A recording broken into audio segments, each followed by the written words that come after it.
Guys, how are you? Hope so आप सब fine होंगे। तो welcome to my channel SDN academy. As you know मैं physics tutor हूँ और मैं आपको +1 एंड +2 को फिजिक्स पढ़ाती हूँ, राइट?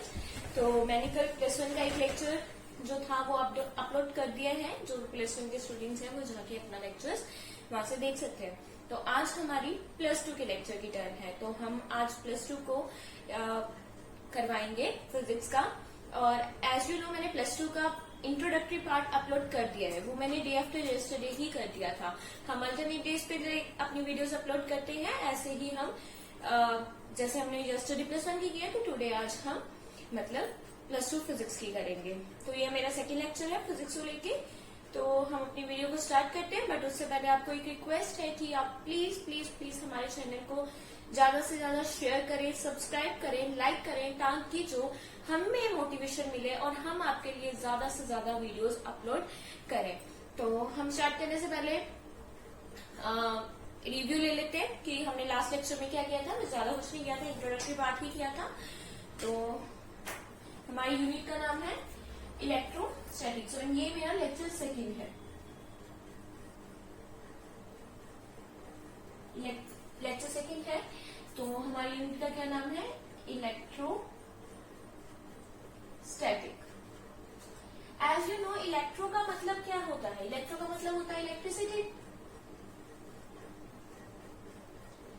एंड स्टैटिक का मीन रेस्ट। मतलब वो इलेक्ट्रिसिटी जो रेस्ट पे है, जो वो इलेक्ट्रिसिटी जो रेस्ट चार्जेस के कारण है, उस इलेक्ट्रिसिटी को हम क्या बोलते हैं? इलेक्ट्रोस्टैटिक। इसमें हमने एक देखा था ग्लास रोड की एग्जांपल करी थी हमने, glass rod and silk cloth, इनकी एग्जांपल की थी, जिससे हमें पता चला था कि ग्लास रोड के ऊपर पॉजिटिव चार्ज है और सिल्क क्लॉथ के ऊपर नेगेटिव चार्ज है। ऐसे ही हमने एक और एग्जांपल ली थी एबेनाइट रोड एंड फर की। मैंने वो प्रीवियस वीडियो में बहुत अच्छे से समझाया हुआ है, आप उस प्रीवियस वीडियो को जाके देखें, उसका डिस्क्रिप्शन में लिंक दे दिया जाएगा। और फिर हम अब अपना लेक्चर सेकंड स्टार्ट करते हैं। लेक्चर सेकंड में ये सब होने के बाद अब आगे क्या पढ़ेंगे हम? अब हम पढ़ेंगे इलेक्ट्रिक चार्ज होता क्या है, what is the electric charge, और ये इलेक्ट्रिक चार्ज किन के कारण होता है, ठीक है?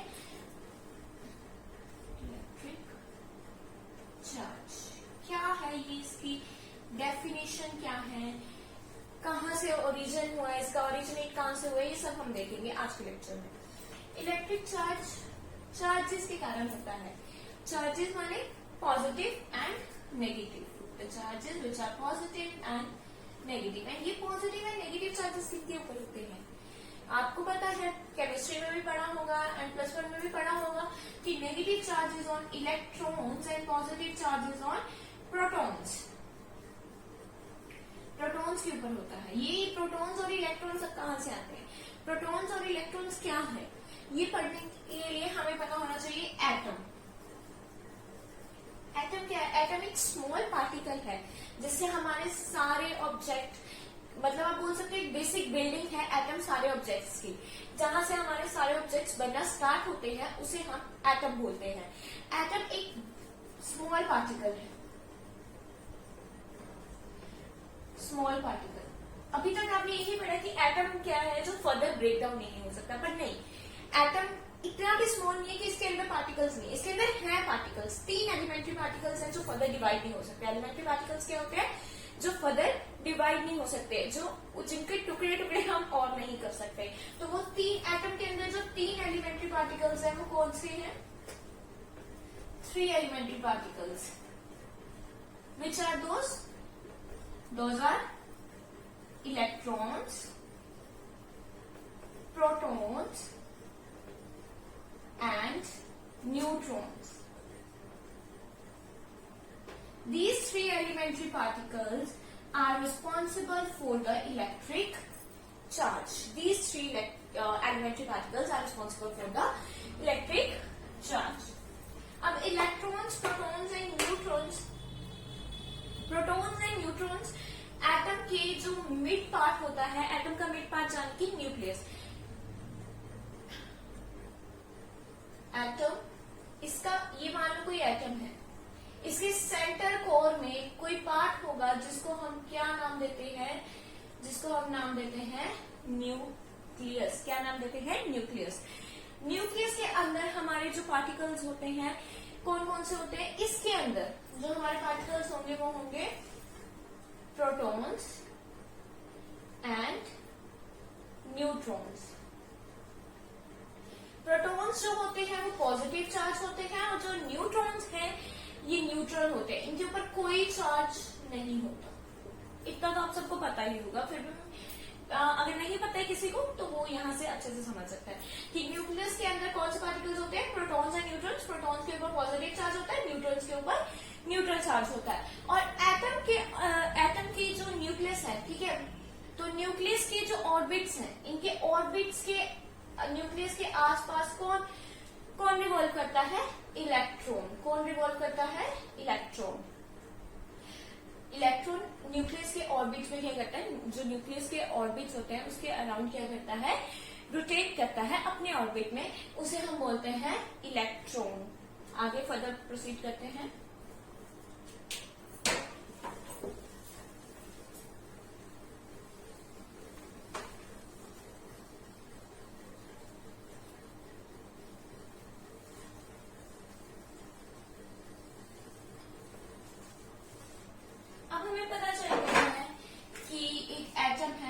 ठीक है, इसके अंदर एक न्यूक्लियस है, न्यूक्लियस के अंदर एक प्रोटॉन है और एक न्यूट्रॉन है। न्यूक्लियस, ये न्यूक्लियस है हमारा, इसके अंदर क्या है? प्रोटॉन और न्यूट्रॉन है, ये हमारा एटम है। और इसके जो साइड में ऑर्बिट्स है वहां पे कौन रिवॉल्व कर रहा है? इलेक्ट्रॉन रिवॉल्व कर रहा है। ठीक है, अब प्रोटॉन के ऊपर पॉजिटिव चार्ज है, न्यूट्रॉन जो है वो न्यूट्रल है, इसके ऊपर मतलब कोई चार्ज नहीं है। और आपको एक और बात है कि जो एटम होता है, एटम भी न्यूट्रल चार्ज का होता है। वो क्यों? क्योंकि मैं बताते हैं कि एटम न्यूट्रल क्यों होता है। पहले तो आप सोचो कि ये जो प्रोटॉन और न्यूट्रॉन है, ये एक ग्रेविटी, ये तीनों एलिमेंट्री पार्टिकल एक ही जगह पे क्यों है? क्योंकि इनका मास है, कुछ मास है। प्रोटॉन का भी कुछ मास है, इलेक्ट्रॉन का भी कुछ मास है एंड न्यूट्रॉन का भी। ये तीनों पार्टिकल्स का कुछ मास है। तो मास है, तो मास होने के कारण इनके ऊपर कौन सी फोर्स लग रही है? Gravitational force. Which force is acting on this force name as gravitational force. Due to this force, gravitational force, due to this force, these three particles are inside the atom and they are very, very, very well settled in the small particle atom. ठीक है, gravitational force लगने के बाद यहाँ पे क्या होगा कि ये तो इसके अंदर है। अब आपको बात चल रही है कि इलेक्ट्रिक चार्ज कैसे आएगा? इलेक्ट्रिक चार्ज कैसे आएगा? अब देखो, एक सिंपल लैंग्वेज में मैं आपको एक बेसिक, जो एक सिंपल लैंग्वेज में हम बोल सकते हैं कि इलेक्ट्रॉन के ऊपर नेगेटिव चार्ज है, प्रोटॉन के ऊपर पॉजिटिव चार्ज है, राइट? तो आपको पता है जो चार्जेस ऑफ ऑपोजिट पोलैरिटी क्या करते हैं? अट्रैक्ट करते हैं, अट्रैक्ट ईच अदर्स। तो दैट मीन जो प्रोटॉन है और जो इलेक्ट्रॉन है ये एक दूसरे को क्या करेंगे? अट्रैक्ट करेंगे। प्रोटॉन इलेक्ट्रॉन को अपनी तरफ अट्रैक्ट करेगा या इलेक्ट्रॉन प्रोटॉन को अपनी तरफ अट्रैक्ट करेगा। ये अट्रैक्शन एक फोर्स को जन्म देती है which is known as electrostatic force. Which force? Electrostatic force. और ये फोर्स, जो ये ग्रेविटेशनल फोर्स इन तीनों के मासेस के कारण है, उससे कई ज्यादा है। That means electrostatic force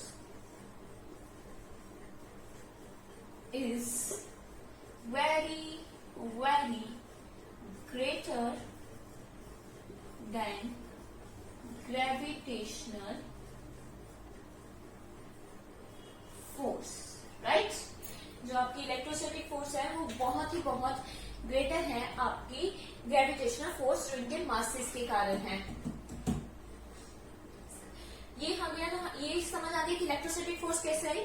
electrostatic force आई इनके अट्रैक्शन के कारण। अब एक और बात है कि इनके खुद का मास होगा, खुद की स्पिन होगी, खुद की ही ये चार्ज लेके हुए हैं। तो इन properties the charges due to additional property of electron and proton is known as electric charge। जो इनकी एडिशनल प्रॉपर्टी, एडिशनल मतलब इनकी खुद की प्रॉपर्टी, जिनको हम क्या बोलते हैं, intrinsic property. Got it?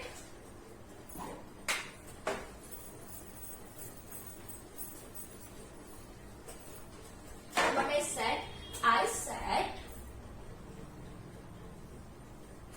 said the electron and proton have their own spin, magnetic moment, ये इनकी खुद की प्रॉपर्टीज हैं, right? The electron and proton have their own spin and magnetic moment and charges. These properties, in properties को हम क्या बोलेंगे, intrinsic properties, but these properties are known as intrinsic। Intrinsic means the properties which they possess by their own self। आपकी कुछ hobbies है, मान लो, ठीक है, आपकी कुछ टैलेंट है आपके अंदर, आपकी काबिलियत है खुद की, मान लो आपको सिंग करना बहुत अच्छे से आता है, डांसिंग करनी बहुत अच्छे से आती है, ये आपका टैलेंट है, आपकी हॉबी है।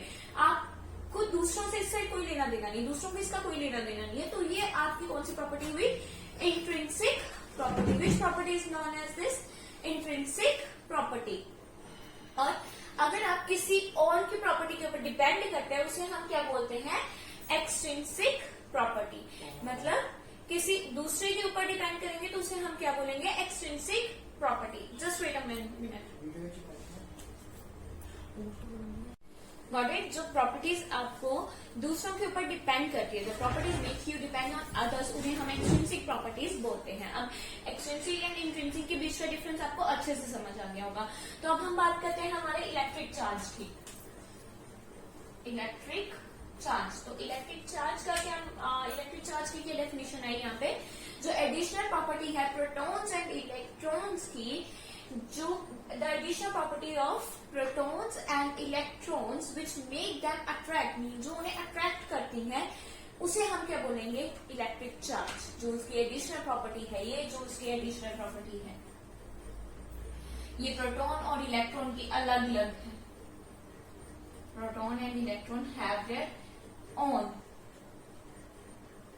प्रॉपर्टीज, ये उनकी अलग अलग है, तो इसे हम क्या बोलेंगे, इलेक्ट्रिक चार्ज। अब आपको पता होगा कि जो इलेक्ट्रॉन है उसका इलेक्ट्रॉन के ऊपर कौन सा चार्ज होता है, नेगेटिव चार्ज, और प्रोटॉन के ऊपर कौन सा चार्ज होता है, पॉजिटिव चार्ज। और कितना इसका वो होता है, न्यूमेरिकल वैल्यू कितनी होती है, इसकी न्यूमेरिकल वैल्यू होती है 1.6 into 10⁻⁻19 कूलम।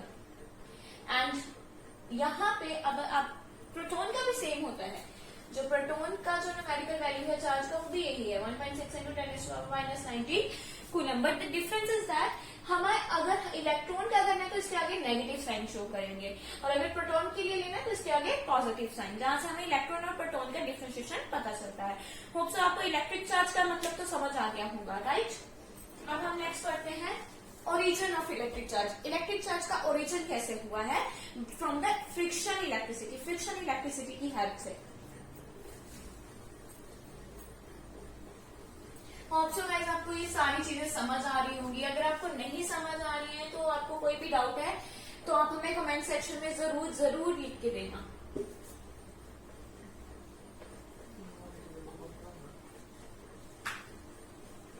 नेक्स्ट हम पढ़ते हैं origin of electric charge due to friction electric. अब ओरिजिन मतलब चार्ज का ओरिजिन क्या होता है, पैदा होना। वो चीज कहाँ से ओरिज हुई है, मतलब कहाँ से आई है, उसे हम क्या बोलते हैं, ओरिजिन। दैट मीन्स पैदा। इलेक्ट्रिक चार्ज का मतलब तो आपको बताइए। एंड फ्रिक्शन, सॉरी, फ्रिक्शन का क्या मतलब है? रब करके, फिजिकल कांटेक्ट में आके जो इलेक्ट्रिसिटी आती है, जिससे हमने एग्जांपल ली थी ग्लास रोड एंड सिल्क की।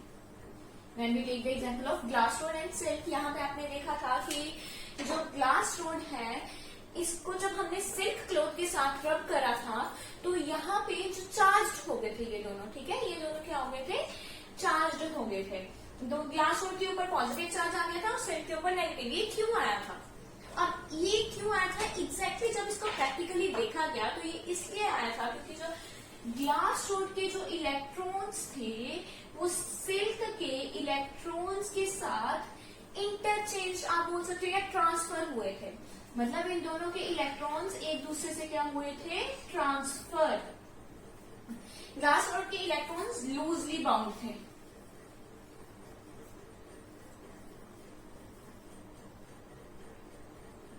ग्लास रोड के इलेक्ट्रॉन्स क्या थे? लूजली बाउंड थे। एंड जो सिल्क है इसके इलेक्ट्रॉन्स जो थे वो क्या थे? टाइटली बाउंड थे। अब यहाँ पे इनको रब करने के जो अब इलेक्ट्रॉन्स का ट्रांसफर कैसे होगा? इलेक्ट्रॉन्स का ट्रांसफर होगा जब इनमें कोई एनर्जी आएगी, जब इनमें कोई एनर्जी आएगी तभी वो ट्रांसफर करेंगे ना एक जगह से दूसरी जगह। तो एक्चुअली में जो इनके ऊपर साइन आए थे, जो इसके ऊपर पॉजिटिव एंड इसके ऊपर नेगेटिव साइन आया था, वो किसके कारण आया था? वो इसी के कारण आया था क्योंकि जो इलेक्ट्रॉन्स थे वो क्या हुए थे? ट्रांसफर हुए थे। इसके ऊपर पॉजिटिव साइन आया था और इसके ऊपर कौन सा साइन आया था? नेगेटिव साइन आया था। क्यों आया था? क्योंकि इसके इलेक्ट्रॉन्स लूजली बाउंड थे। ग्लास रोड के इलेक्ट्रॉन, जब हमने ग्लास रोड और सिल्क को ऐसे रब करा तो इसके जो ग्लास रोड, ये मान लो ये ग्लास रोड, वेट आपको प्रैक्टिकली करके बताती हूँ। मान लो ये ग्लास रोड है एंड ये कोई सिल्क क्लॉथ है। व्हेन आई रब्ड इट, जब मैंने इसको ऐसे रब कर रही हूँ, जो ग्लास इसके अंदर क्या आ रहा है? फिजिकल कांटेक्ट आ रहा है। हम इसको क्या दे रहे हैं? एग्जैक्टली एक एनर्जी दे रहे हैं। क्या दे रहे हैं? हम इसको एनर्जी दे रहे हैं। जब हमने इसको एनर्जी दी, जो इसके इलेक्ट्रॉन्स थे वो क्या हो गए? चार्ज अप हो गए, उनके पास एक्स्ट्रा काइनेटिक एनर्जी आ गई, जिसके कारण वो क्या हुए? अपने ऑर्बिट से बाहर की तरफ आ गए। अब सिल्क के जो इलेक्ट्रॉन थे वो लूजली बाउंड थे, इसके जो टाइटली बाउंड थे। अब मैंने जैसे ये किया और ये था हमारे पास, तो जब ये और ये मेरे पास आया, जब इसके इलेक्ट्रॉन्स ऐसे हम रब कर रहे हैं, इसको रब करी जा रहे हैं, तो जब ये चार्ज हो गया तो इसने क्या किया? इसके इलेक्ट्रॉन्स इजीली निकल सकते हैं बट इसके नहीं निकल सकते। क्योंकि इसमें टाइटली बाउंड इलेक्ट्रॉन्स है, बहुत टाइटली बाउंड है। इसके लूज इलेक्ट्रॉन है, ये जल्दी इसको एनर्जी मिल गई। जिसके इलेक्ट्रॉन लूजली बाउंड है, मान लो कोई चीज है वो लूजली हमने बांधी हुई है किसी चीज के साथ, ठीक है, तो हम जरा सी फोर्स लगाएंगे तो वो बाहर की तरफ निकल आएगी। तो ऐसे ही इसमें से इलेक्ट्रॉन्स क्या हुए? बाहर की तरफ निकल आए और वो किसके पास चले गए? सिल्क क्लॉथ के पास चले गए।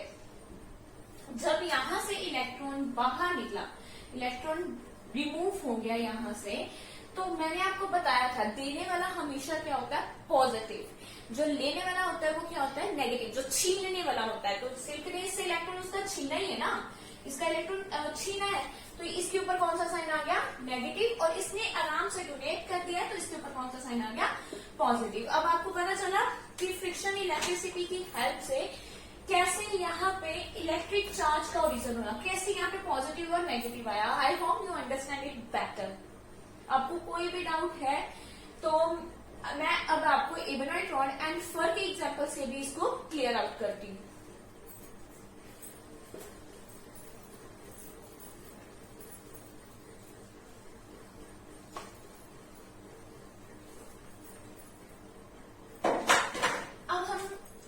ग्लास रोड एंड सिल्क की एग्जाम्पल लिया। अब हम चलेंगे एबेनॉइड रॉड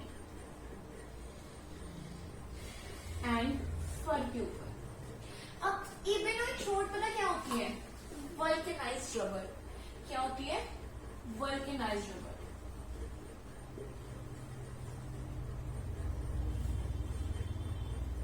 जिसमें अच्छे से उसके इलेक्ट्रॉन्स, उसके एटम्स को टाइटली बाउंड किया जाता है। जैसे टायर होते हैं ना, उसकी रोड, जो आपकी गाड़ी के टायर, बाइक के टायर, उसकी रोड है ये एबेनॉइड रोड। और फर का क्लॉथ तो समझते ही हो आप लोग। अब इसमें जो थे आपके आपके इलेक्ट्रॉन्स वो क्या है, टाइटली बाउंड है। इसमें आपके इलेक्ट्रॉन्स क्या है, वेरी वेरी टाइटली बाउंड। और इसमें इलेक्ट्रॉन्स क्या है, लूजली बाउंड, आराम से बाउंड है। ठीक है, लूजली बाउंड है।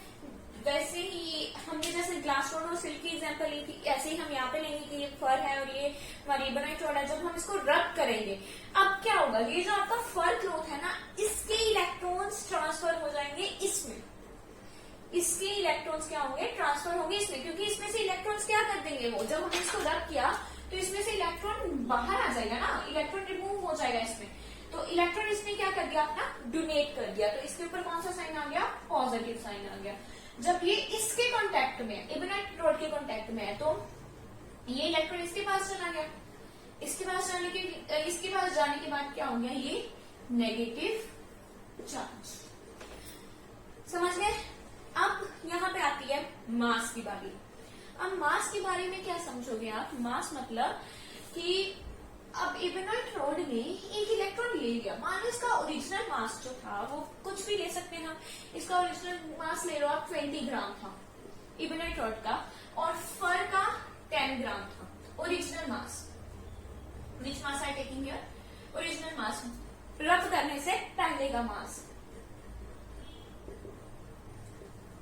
ओरिजिनल मास। ठीक है, इसका जो था वो था 10 ग्राम और इसका मान लो 20 ग्राम था। जब हमने इन दोनों को रब किया, इसमें से क्या हुआ, एक इलेक्ट्रॉन रिमूव, इसमें से एक इलेक्ट्रॉन रिमूव हो गया।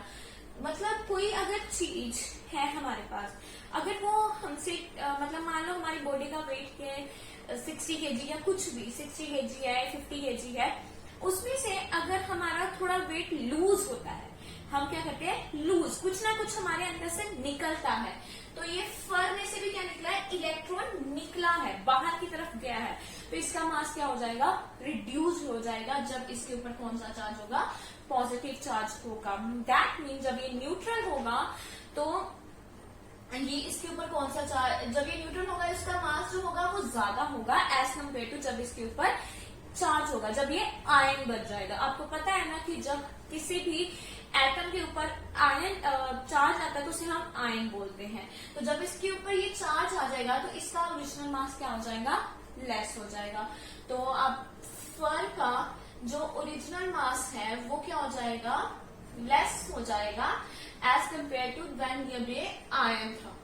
आयन के मास से क्या हो जाएगा, ये लेस हो जाएगा। उसके बाद आपकी बारी आती है इसके ऊपर, इबोनाइट रॉड के ऊपर। इबोनाइट रॉड ने अब क्या किया, इसने कुछ गेन किया है, इसने एक इलेक्ट्रॉन गेन किया है फर्स्ट से। तो ये तभी इसके ऊपर नेगेटिव साइन आया ना, इसके ऊपर कौन सा साइन आया था, नेगेटिव साइन आया था ना। तो इसका ओरिजिनल मास हमने 20 ग्राम लिया था। मतलब हम जब कुछ गेन करते हैं, जब हमारे अंदर कुछ आता है तो हमारा वेट बढ़ जाता है, तो इसका वेट भी क्या करेगा, इंक्रीज करेगा ना। दैट मीन्स उसका ओरिजिनल मास इंक्रीज होगा इसके आयन के मास के कंपेरेटिवली। होप सो आपको मास का कंसेप्ट भी यहाँ पे क्लियर हो गया होगा अच्छे से। तो आपको ये भी पता चल गया होगा कि फ्रिक्शन इलेक्ट्रिसिटी के कारण इलेक्ट्रिक चार्ज कैसे ओरिजिनेट होता है, इलेक्ट्रिक चार्ज क्या होता है। तो आज के लिए हम इतना ही करते हैं। तो मैं समझूंगी कि आप, हाँ एक और चीज जो आपकी रह गई है कि एटम कैसे न्यूट्रल होता है। Sorry I forgot about that. Atom कैसे न्यूट्रल होता है, देखिए एटम के न्यूट्रल होने का एक ही मतलब है कि उसके प्रोटॉन्स और इलेक्ट्रॉन्स क्या होते हैं, इक्वल। मतलब जितना उसका पॉजिटिव साइन है, सॉरी जितना उसका पॉजिटिव चार्ज है उतना ही उसका क्या होना चाहिए, नेगेटिव चार्ज। तो दैट्स वाई जो आपका एटम है वो न्यूट्रल है। मान लो इसके ऊपर +5 है तो उतना ही -5 भी होगा। तो प्लस जो है +5 cancel by factor of nature कर, एक दूसरे को कैंसिल कर देंगे तो एटम के ऊपर कोई चार्ज नहीं बचेगा। तो एटम आपका क्या होता है, न्यूट्रल। होप सो कि आपको आज का लेक्चर अच्छे से समझ आया होगा। अगर आपको कोई भी डाउट लगता है तो प्लीज बिना किसी झिझक के कमेंट सेक्शन में जरूर बताइएगा, और you can email me on my email ID samriktamahajan201@gmail.com। And I hope so कि आपको मेरा लेक्चर पसंद आ रहे होंगे, और अगर आपको पसंद आ रहा है तो प्लीज इसे ज्यादा से ज्यादा शेयर करिए, सब्सक्राइब करिए एंड लाइक करिए। थैंक यू सो मच, मिलते हैं नेक्स्ट डे। Bye bye.